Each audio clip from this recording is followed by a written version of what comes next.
আসসালামু আলাইকুম রহমতুল্লাহি ওয়া বারাকাতুহু। আশা করি আপনারা সবাই ভালো আছেন। আল্লাহর অশেষ রহমতে আমিও ভালো আছি, আলহামদুলিল্লাহ।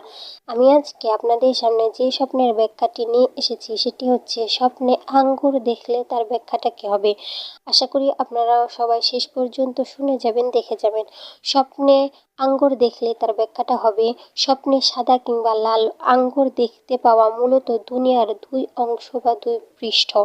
আঙ্গুরের মৌসুমে স্বপ্নে আঙ্গুর দেখতে পাওয়া শুভ লক্ষণ ও কল্যাণকর, আর বেমৌসুমে দেখা রোগের আলামত। স্বপ্নে আঙ্গুর খাওয়া অশুভ লক্ষণ, কেননা এর যত সংখ্যা সে খেয়েছে দেখতে পেল, ততটি বেত্রাঘাত তার গায়ে পতিত হবে, অথবা তার দেহে তত পরিমাণ দানা দেখা দেবে। আর আঙ্গুরের রং কালো হলে এ দ্বারা কোনো উপকার হবে না, কেননা হযরত নূহ আলাইহিস সালাম ক্রোধবশত আপন পুত্রকে বদদোয়া দিয়েছিলেন। তখন তার হাতের আঙ্গুলগুলি কালো বর্ণ ধারণ করেছিল। অতএব বোঝা গেল এতে কোনো কল্যাণ নেই। কেউ স্বপ্নে দেখল আঙ্গুর নিংড়ে সে রস বের করছে, এর ব্যাখ্যা সে বাদশাহর খেদমত করবে। তদ্রূপ জাইতুন নিংড়ে রস বের করছে মর্মে দেখতে পাওয়ার একই অর্থ।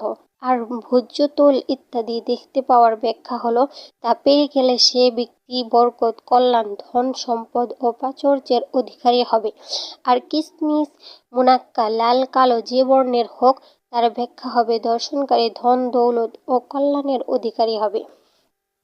আশা করি আপনারা সবাই ব্যাখ্যাটি বুঝতে পারছেন। যদি বুঝতে না পারেন তাহলে ভিডিওটি পুনরায় দেখবেন। যদি তাও বুঝতে না পারেন তাহলে কমেন্টে বলে যাবেন।